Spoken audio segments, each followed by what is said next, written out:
வணக்கம். ஜெயபிரஸ் செய்திகளுக்காக சூர்யா.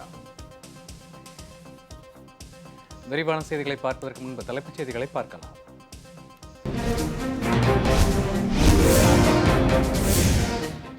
கேரள விமான விபத்து, சிபிஐ விசாரணைக்கு உத்தரவிடக் கோரி உயர்நீதிமன்றத்தில் வழக்கு.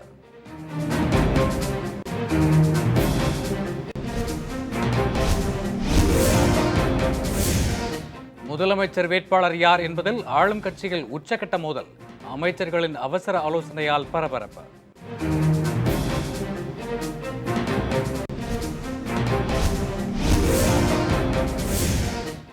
எழுபத்தி நான்காவது சுதந்திர தினத்தை ஒட்டி டெல்லி செங்கோட்டையில் மூவர்ண கொடியை ஏற்றி வைத்து பிரதமர் உரை, புதிய தேசிய டிஜிட்டல் சுகாதார இயக்கத்தையும் தொடங்கி வைத்தார்.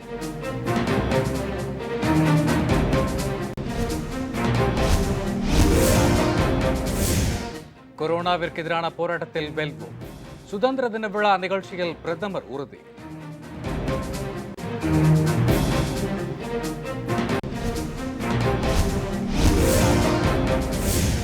சுயசார்பே இந்தியாவின் இலக்கு, சுதந்திர தின விழாவில் பிரதமர் மோடி திட்டவட்டம்.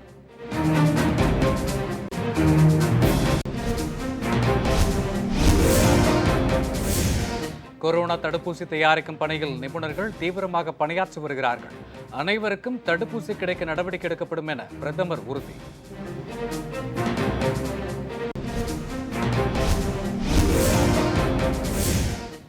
நாட்டின் அனைத்து மாநிலங்களிலும் சமூக இடைவெளியுடன் நடைபெற்ற சுதந்திர தின விழா, முதல்வர்கள் கொடியேற்று உரை.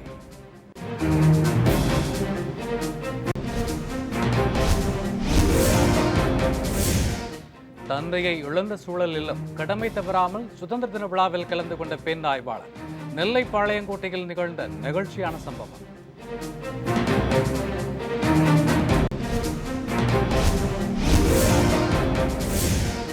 சுதந்திர தினத்தை ஒட்டி பல்வேறு துறைகளில் சிறந்து விளங்கியவர்களுக்கு விருது, 3 பெண்களுக்கு கல்பனா சாவ்லா விருது வழங்கி கௌரவிப்பு.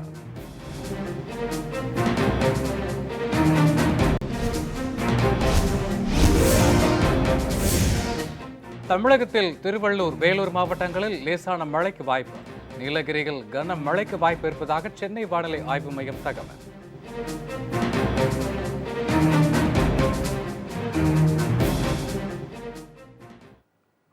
இனி விரிவான செய்திகளை பார்க்கலாம். அஇஅதிமுகவில் அடுத்த முதல்வர் யார் என்பதில் உச்சக்கட்ட குழப்பம் நிலவி வருகிறது. இதையொட்டி அமைச்சர்கள் தங்களது ஆதரவாளர்களுடன் தனித்தனி குழுக்களாக ஆலோசனை நடத்தி வருகின்றனர். புரட்சி தலைவர் எம்ஜிஆர், மாண்புமிகு அம்மா ஆகியோரால் இராணுவ கட்டுப்பாட்டுடன் வளர்க்கப்பட்ட அஇஅதிமுக தற்போது எந்தவித கட்டுப்பாடும் அற்ற நிலையில் தனித்தனி குழுக்களாக காட்சியளிக்கும் நிலைக்கு தள்ளப்பட்டுள்ளது. இதன் தொடர்ச்சியாக அடுத்த முதல்வர் யார் என்பதில் உச்சக்கட்ட குழப்பம் நிலவி வருகிறது. திரு பழனிசாமியும் திரு பன்னீர்செல்வமும் மட்டுமின்றி அமைச்சர்கள் மேலும் சிலரும் முதல்வர் நாற்காலி கனவோடு காய் நகர்த்த தொடங்கியுள்ளனர். அமைச்சர்கள் ஒவ்வொருவரும் தங்கள் மனம் போல அடுத்த முதல்வர் வேட்பாளரின் பெயர்களை முன்மொழிக்க தொடங்கியுள்ளனர். இந்த நிலையில் அடுத்த முதல்வர் திரு பன்னீர்செல்வம் தான் என தேனி உள்ளிட்ட பகுதிகளில் ஒட்டப்பட்ட சுவரொட்டிகள் கட்சிக்குள் மேலும் கொந்தளிப்பை ஏற்படுத்தியுள்ளது. கோஷ்டி பூசல் காரணமாக இந்த சுவரொட்டிகள் கிழிக்கப்பட்டதால் மோதல் உருவாகும் நிலையும் ஏற்பட்டது. இதன் தொடர்ச்சியாக சென்னையில் இன்று அமைச்சர்கள் தங்களது ஆதரவாளர்களுடன் தனித்தனி குழுக்களாக இது பற்றி காரசாரமாக விவாதித்திருப்பதாக தகவல்கள் தெரிவிக்கின்றன. இராணுவ கட்டுப்பாடு நிறைந்த அஇஅதிமுக சிலரின் சுயநல நோக்கத்திற்காக இப்படி சீர்குலைந்து இருப்பதைக் கண்டு கட்சியின் உண்மை தொண்டர்கள் வேதனை அடைந்துள்ளனர். 74வது சுதந்திர தினத்தை முன்னிட்டு டெல்லி செங்கோட்டையில் மூவர்ண கொடியினை பிரதமர் திரு நரேந்திர மோடி ஏற்றினார்.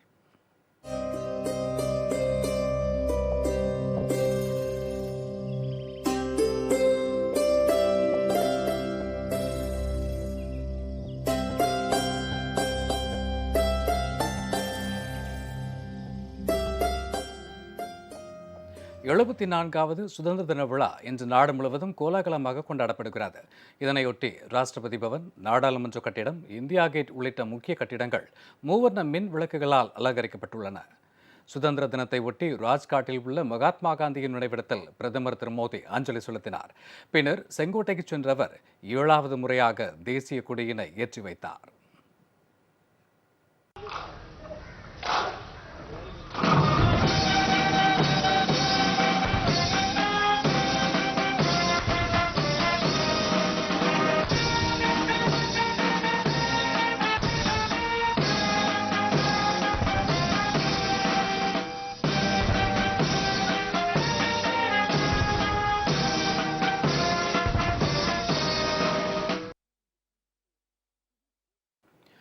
சுதந்திர தினத்தை ஒட்டி பலத்த பாதுகாப்பு ஏற்பாடுகள் செய்யப்பட்டிருந்தன. சமூக இடைவெளியுடன் இருக்கைகள் அமைக்கப்பட்டிருந்தன. மத்திய அமைச்சர்கள், முப்படை தளபதிகள் பங்கேற்றனர். கொரோனாவிற்கு எதிரான போரில் இந்தியா நிச்சயம் வெல்லும் என தனது சுதந்திர தின உரையில் பிரதமர் திரு மோடி உறுதிபட தெரிவித்துள்ளார். விடுதலை திருநாளை முன்னிட்டு டெல்லி செங்கோட்டையில் தேசிய கொடியை ஏற்றி வைத்த பிரதமர் திரு மோடி தொடர்ந்து நாட்டு மக்களிடம் சுதந்திர தின உரையாற்றினார். சுதந்திர தின விழாவில் குழந்தைகளை காணாமல் இருப்பது குறித்து கவலை தெரிவித்த பிரதமர் அனைத்து நடவடிக்கைகளையும் கொரோனா தடுத்து விட்டதாக தெரிவித்தார். இந்த இக்கட்டான சூழலில் கொரோனா தடுப்பு பணியில் ஈடுபடும் முன்கள வீரர்களுக்கு தனது நன்றியினை பதிவு செய்தார். கொரோனாவிற்கு எதிரான போரில் நிச்சயம் இந்தியா வெற்றி பெறும் என பிரதமர் உறுதிபட தெரிவித்தார். தொடர்ந்து உரையாற்றிய அவர், சுதந்திர போராட்ட வீரர்களின் தியாகத்தை நினைவு கூற வேண்டிய நாள் இது என்றும், நமது பாதுகாப்பை உறுதி செய்யும் ராணுவ வீரர்கள், காவலர்கள் உள்ளிட்டோருக்கு நன்றி செலுத்தும் நாள் என்றும் கூறினார். நாடு தன்னிறைவு பெறுவதே ஒவ்வொரு இந்தியரின் தாரக மந்திரம் என்றும், சுயசார்பு இந்தியா என்ற கொள்கையை நோக்கி இந்தியா நகர்ந்து வருவதாகவும் தெரிவித்தார். சுதந்திர தினத்தை ஒட்டி தேசிய டிஜிட்டல் சுகாதார இயக்கத்தை பிரதமர் மோடி தொடங்கி வைத்தார். புதிய தேசிய டிஜிட்டல் சுகாதார இயக்கத்தின்படி நாட்டு மக்கள் ஒவ்வொருவருக்கும் சுகாதார ஐடி உருவாக்கப்படும் என பிரதமர் திரு மோடி சுதந்திர தின உரையில் அறிவித்தார். கொரோனா வைரஸ் உடல் நலம் தொடர்பான தன்னம்பிக்கையை சிந்திக்க தூண்டியிருப்பதாக அவர் குறிப்பிட்டார். கொரோனா தொற்றின் ஆரம்ப கட்டத்தில் இந்தியாவில் நாள் ஒன்றிற்கு ஒரு ஆய்வகத்தில் 300 பேருக்கு மட்டுமே பரிசோதனை செய்யப்பட்டதாகவும், தற்போது நாள் ஒன்றிற்கு 7 லட்சம் பேருக்கு பரிசோதனை மேற்கொள்ளப்பட்டு வருவதாகவும் பிரதமர் தெரிவித்தார். தேசிய டிஜிட்டல் சுகாதார இயக்கம் இந்தியாவின் சுகாதார அமைப்பில் புரட்சியை ஏற்படுத்தும் என குறிப்பிட்ட அவர், இந்த திட்டத்தின் கீழ் ஒவ்வொரு இந்தியருக்கும் அவரது விவரங்கள் அடங்கிய பிரத்யேக சுகாதார ஐடி வழங்கப்படும் என்றும், நோய் பாதிப்பு, மருத்துவர் ஆலோசனை, உட்கொண்ட மருந்து உள்ளிட்ட அனைத்து விவரங்களும் அதில் சேகரிக்கப்படும் என்றும் பிரதமர் திரு மோடி சுதந்திர தின விழா உரையில் தெரிவித்தார். மத்திய அமைச்சர்கள் டெல்லியில் தேசிய கொடியேற்றி வைத்து சுதந்திர தின வாழ்த்துக்களை பகிர்ந்து கொண்டனர். மக்களவை சபாநாயகர் திரு ஓம் பிர்லா டெல்லியில் உள்ள அவரது இல்லத்தில் தேசிய கொடியேற்றி வைத்தார். கொரோனாவால் பாதிக்கப்பட்டு மீண்டு வந்துள்ள மத்திய உள்துறை அமைச்சர் திரு அமித் ஷா டெல்லியில் உள்ள அவரது வீட்டில் தேசிய கொடி ஏற்றி வைத்தார். மத்திய அமைச்சர்கள் திரு ஹர்ஷவர்தன், ஜிதேந்திர சிங், நிர்மலா சீதாராமன், பிரகாஷ் ஜவடேகர் உள்ளிட்ட அமைச்சர்கள் தங்களது இல்லங்களில் தனித்தனியே கொடியேற்றி சுதந்திர தின வாழ்த்துக்களை தெரிவித்துக் கொண்டனர். விடுதலை திருநாளை ஒட்டி பல்வேறு துறைகளில் சிறந்து விளங்கியவர்களுக்கு விருது வழங்கி தமிழக அரசு கௌரவித்துள்ளது. ஆனந்தம் இளைஞர் அறக்கட்டளை மூலம் 7 எளிய இளைஞர்களின் கல்விக்கு உதவிய செல்வகுமாருக்கு டாக்டர் APJ அப்துல் கலாம் விருது வழங்கப்பட்டது. துணைவு மற்றும் சாகச செயல்களுக்கான கல்பனா சாவ்லா விருதினை பெரம்பலூர் மாவட்டத்தைச் சேர்ந்த செந்தமிழ் செல்வி, முத்தம்மாள், ஆனந்தவள்ளி ஆகியோருக்கு வழங்கப்பட்டது. கொரோனாவிற்கு எதிரான போரில் சிறப்பாக செயல்பட்டதற்காக உலக சுகாதார நிறுவனத்தின் முதன்மை ஆராய்ச்சியாளர் மருத்துவர் சௌமியா சுவாமிநாதனுக்கு விருது வழங்கப்பட்டது.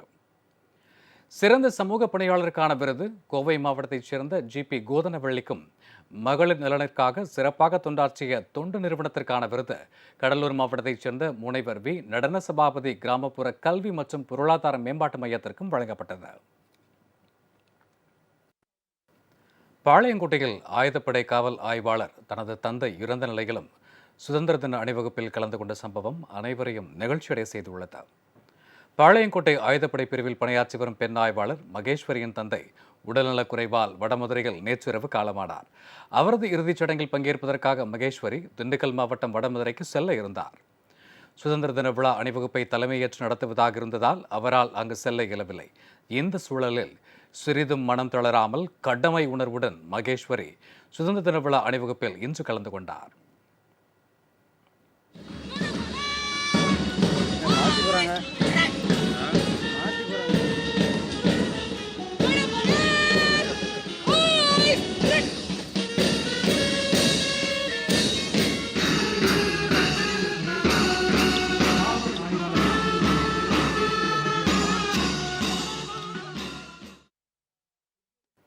அணிவகுப்பு முடிந்தவுடன் மகேஸ்வரி தந்தையின் துக்க நிகழ்வில் கலந்து கொள்ள திண்டுக்கல் மாவட்டத்திற்கு சென்றார்.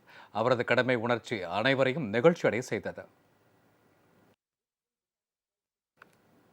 நாட்டின் 74வது சுதந்திர தினத்தை ஒட்டி மார்க்சிஸ்ட் கம்யூனிஸ்ட், பாஜக, தேமுதிக ஆகிய கட்சிகளின் சென்னை அலுவலகத்தில் தேசிய கொடியேற்றி மரியாதை செலுத்தப்பட்டது. சென்னை தீநகரில் உள்ள மார்க்சிஸ்ட் கம்யூனிஸ்ட் கட்சியின் அலுவலகத்தில் அக்கட்சியின் மத்திய குழு உறுப்பினர் திரு டி.கே. ரங்கராஜன் அவர்கள் தேசிய கொடியினை ஏற்றி வைத்தார். சென்னை தீநகரில் உள்ள கமலாலயத்தில் தமிழக பாஜக தலைவர் திரு முருகன் தேசிய கொடி ஏற்றினார். சென்னை கோயம்பேட்டில் உள்ள தேமுதிக கட்சியின் தலைமை அலுவலகத்தில் சுதந்திர தின விழா கொண்டாடப்பட்டது. இவ்விழாவில் தேமுதிக துணைச் செயலாளர் திரு எல்.கே. சுதேஷ் தேசிய கொடியினை ஏற்றி இனிப்பு வழங்கினார். முதுமலை சரணாலயத்தில் யானைகளுடன் சுதந்திர தின விழா கொண்டாடப்பட்டது. நீலகிரி மாவட்டம் முதுமலையில் 27 வளர்ப்பு யானைகளுடன் சுதந்திர தின விழா கொண்டாடப்பட்டது. இதில் வனத்துறை அதிகாரிகள் மற்றும் ஊழியர்கள் கலந்து கொண்டனர். அணிவகுத்து நின்ற யானைகள் மீது பாகன்கள் தேசிய கொடியினை பிடித்தவாறு அமர்ந்திருந்தனர். முதுமலை புலிகள் காப்பக உதவி கள இயக்குநர் செண்பக பிரியா கொடியேற்றும் போது யானைகள் தும்பிக்கையை தூக்கி மரியாதை செலுத்தின. இதனைத் தொடர்ந்து யானைகளுக்கு கரும்பு, கேழ்வரகு, சத்து மாத்திரைகள், ராகி ஆகியன வழங்கப்பட்டன. 74வது விடுதலை தினத்தை ஒட்டி மாவட்டங்கள் தோறும் ஆட்சித்தலைவர் அலுவலகங்களில் மூவர்ண கொடி ஏற்றப்பட்டது.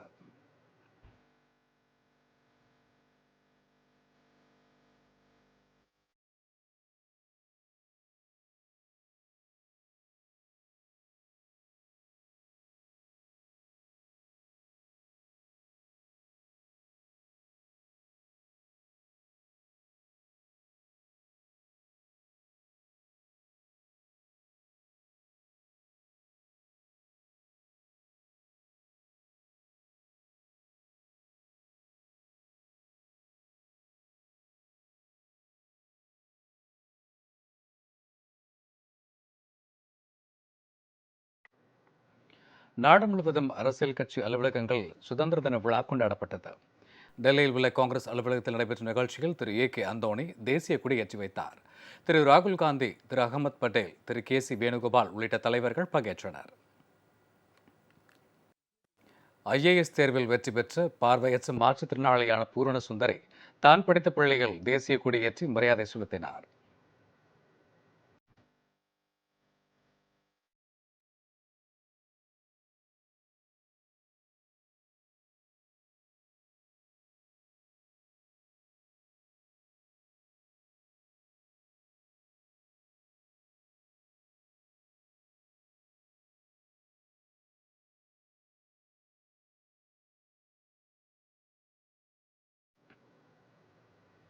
ஈரோடு மாவட்டம் நாதகவுண்டன்பாளையத்தைச் சேர்ந்த மூதாட்டி ஒருவர் கடந்த 43 ஆண்டுகளாக சுதந்திர தினத்திற்கு தனது சொந்த செலவில் மக்களுக்கு இலவசமாக தேசிய கொடிகளை வழங்கி வருகிறார்.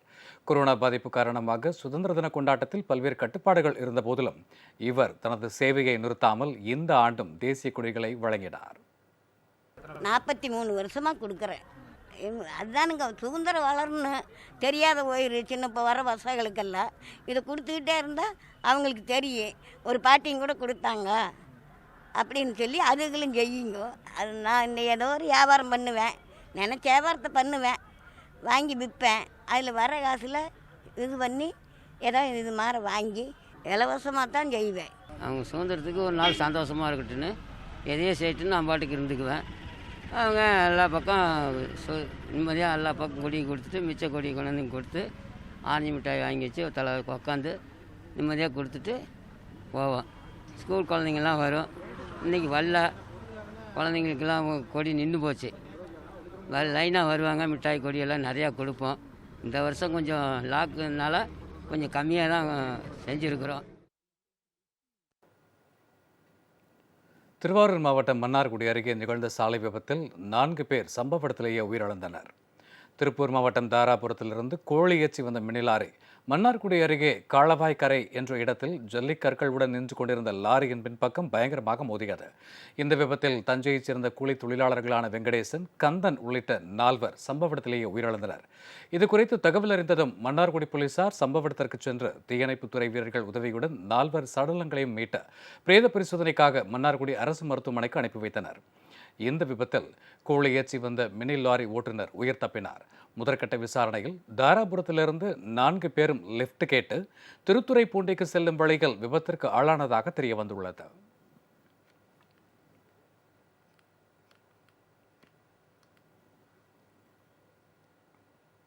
தமிழகத்தில் சிறு குறு விவசாயிகளுக்கு உதவும் மத்திய அரசின் திட்டமான பிரதமர் கிசான் திட்டத்தில் 1000 கோடி ரூபாய் அளவிற்கு முறைகேடு நடந்திருப்பதாக குற்றச்சாட்டு எழுந்துள்ளது. இது தொடர்பாக சிபிஐ விசாரணை நடத்த வேண்டும் என காவிரி டெல்டா விவசாயிகள் பாதுகாப்பு சங்கத்தின் மாவட்ட செயலாளர் சுவாமிமலை விமலநாதன் மத்திய அரசிற்கு கோரிக்கை விடுத்துள்ளார். மத்திய அரசினுடைய பிஎம் கிசான் திட்டம் இது பிரதமருக்கான விவசாயிகள் வெகுமதி திட்டம். இந்த திட்டத்திலே தமிழகத்தில் சற்றேறக்குறைய 1000 கோடி ரூபாய்க்கு மேல் இன்றைக்கு ஊழல் முறைகேடு மோசடி நடைபெற்றிருப்பதாக தெரிய வருகிறது. இது தொடர்பான விசாரணையை தமிழ்நாடு அரசு மேற்கொண்டிருக்கிறது. இந்த திட்டத்தை செயல்படுத்த வேண்டிய அரசே இதில் நடைபெற்றிருக்கின்ற முறைகேட்டை விசாரித்தால் அந்த விசாரணை நேர்மையானதாக இருக்காது, தெளிவானதாக இருக்காது. இந்தியா முழுமையும் இருக்கின்ற விவசாயிகள் இந்த திட்டத்தில் பிரதமருடைய கிசான் திட்டத்தில் நடைபெற்றிருக்கின்ற மோசடியை மத்திய அரசாங்கத்தினுடைய புலனாய்வுத்துறை விசாரித்தால் மட்டுமே இதிலே உண்மை வெளிவரும். எனவே சிபிஐ விசாரணை வேண்டும் என்று காவிரி டெல்டா விவசாயிகள் நாங்கள் வலியுறுத்தி கேட்டுக்கொள்கின்றோம். சென்னையில் கொரோனா நோய் தொற்று உறுதி செய்யப்பட்ட 1,14,260 பேரில் 1,643 பேர் பூரண குணமடைந்து வீடு திரும்பியுள்ளனர். அதிகபட்சமாக அம்பத்தூர் மண்டலத்தில் 1,492 பேர் சிகிச்சை பெற்று வரும் நிலையில் கொரோனா நோய் தொற்றிற்கு 2,408 பேர் பலியாகியுள்ளனர். சென்னையில் கொரோனா நோய் தொற்று நாளுக்கு நாள் அதிகரித்து வரும் சூழ்நிலையில் இதுவரை 1,04,260 பேருக்கு நோய் தொற்று கண்டறியப்பட்டது. இவர்களில் 1,643 பேர் பூரண குணமுற்று வீடு திரும்பினர். 11,209 நபர்கள் சிகிச்சை பெற்று வருகின்றனர். வெளி மாநிலங்களைச் சேர்ந்த 161 பேருக்கு கொரோனா நோய் தொற்று உறுதி செய்யப்பட்டு சிகிச்சை வழங்கப்பட்டு வருகிறது. சென்னையில் 59.44% ஆண்களும் 40.56% பெண்களும் கொரோனா நோய் தொற்றால் பாதிக்கப்பட்டுள்ளனர். நேற்று ஒரே நாளில் 12,745 பேருக்கு கொரோனா பரிசோதனை செய்யப்பட்டுள்ளது. இந்நிலையில் கொரோனா நோய் தொற்றிற்கு 2,408 பேர் பலியாகியுள்ளனர். திருவொற்றியூரில் 296 பேரும், மணலியில் 125 பேரும், மாதவரம் மண்டலத்தில் 537 பேரும், தண்டையார்பேட்டையில் 586 பேரும், ராயபுரம் மண்டலத்தில் 801 பேரும், திருவிக நகரில் 623 பேரும் சிகிச்சை பெறுகின்றனர். அம்பத்தூரில் 1,492 பேரும், அண்ணா நகர் மண்டலத்தில் 1,160 பேரும், தேனாம்பேட்டையில் 659 பேரும், கோடம்பாக்கம் மண்டலத்தில் 1,279 பேரும், வளசரவாக்கத்தில் 895 பேரும் சிகிச்சை பெறுகின்றனர். ஆலந்தூர் மண்டலத்தில் 619 பேரும், அடையாறு மண்டலத்தில் 1,079 பேரும், பெருங்குடியில் 460 பேரும், சோழிங்கநல்லூரில் 437 பேரும் சிகிச்சை பெறுகின்றனர். கேரளாவில் விமான விபத்து நடைபெற்ற கோழிக்கோடு விமான நிலையத்தை உடனடியாக மூடக்கோரி கேரள உயர்நீதிமன்றத்தில் வழக்கு தொடரப்பட்டுள்ளது. வந்தே பாரத் திட்டத்தில் துபாயிலிருந்து கேரளா சென்ற விமானம் கோழிக்கோடு கரிப்பூர் விமான நிலையத்தில் தரையிறங்க முற்பட்ட போது ஓடுதளத்திலிருந்து விலகி விபத்துக்குள்ளானது. இந்த விபத்தில் 18 பேர் உயிரிழந்தனர். 100க்கும் மேற்பட்டோர் படுகாயமடைந்தனர். விபத்திற்கான காரணம் குறித்து விசாரணை மேற்கொள்ள விமான விபத்து விசாரணை முகமை என்ற 5 பேர் கொண்ட குழு அமைக்கப்பட்டது. இந்த குழு விசாரணையை தொடங்கியுள்ள நிலையில் விமான விபத்து நடைபெற்ற கோழிக்கோடு விமான நிலையத்தை உடனடியாக மூட உத்தரவிடக் கோரி கேரள உயர்நீதிமன்றத்தில் பொதுநல வழக்கு தொடரப்பட்டுள்ளது. மேலும் விபத்திற்கான காரணம் குறித்து சிபிஐ விசாரணை மேற்கொள்ள வேண்டும் என்றும் அந்த மனுவில் கோரப்பட்டுள்ளது.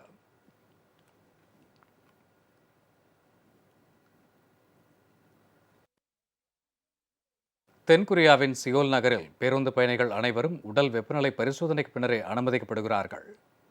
கொரோனா வைரஸ் பரவுவதை கட்டுப்படுத்தும் நோக்கில் இந்த நடவடிக்கை மேற்கொள்ளப்பட்டு வருகிறது. ஒவ்வொரு பேருந்து நிறுத்தத்திலும் உள்ள பயணியர் காத்திருக்கும் அறைகளுக்குள் நுழைய வேண்டும் என்றாலே வெப்பநிலை பரிசோதனைக்கு பயணிகள் உட்படுத்திக் கொள்ள வேண்டும். இதற்காக தானியங்கி கதவுகள் பொருத்தப்பட்டு சரியான வெப்பநிலை இருப்பவர்கள் வந்தால் மட்டுமே அந்த கதவுகள் திறக்கும் வகையில் உருவாக்கப்பட்டுள்ளது. சியோல் நகரம் முழுவதும் இதேபோன்ற பயணியர் நுழற்குடைகள் அமைக்கப்பட்டுள்ளதால் பேருந்தில் ஏறும் பொதுமக்களிடமிருந்து கொரோனா வைரஸ் பிறருக்கு பரவுவது கட்டுப்படுத்தப்படும் என அதிகாரிகள் தெரிவித்தனர். பெய்ரூட்டில் நேரிட்ட வெடி விபத்தில் மருத்துவமனைகள் பாதிக்கப்பட்டிருப்பதால் கொரோனா வைரஸ் நோயாளிகளுக்கு சிகிச்சை அளிப்பதில் பெரும் சிரமம் ஏற்பட்டுள்ளது.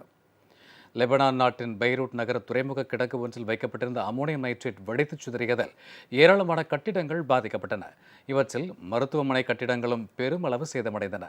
இதனால் அங்கு அனுமதிக்கப்பட்டிருக்கும் நோயாளிகளை வேறு மருத்துவமனைகளுக்கு மாற்றும் நிலை உருவானது. ஏற்கனவே வெடிவிபத்தில் காயமுற்ற 5000க்கும் மேற்பட்டோருக்கு சிகிச்சை அளிக்க முடியாத நிலையில் தற்போது கொரோனா வைரஸ் பாதிக்கப்பட்டவர்களுக்கும் சிகிச்சை வழங்குவதில் பெரும் பின்னடைவு ஏற்பட்டுள்ளது. இதனால் நோய் தொற்று வேகமாக அதிகரிக்கும் அபாயம் ஏற்படுகிறது.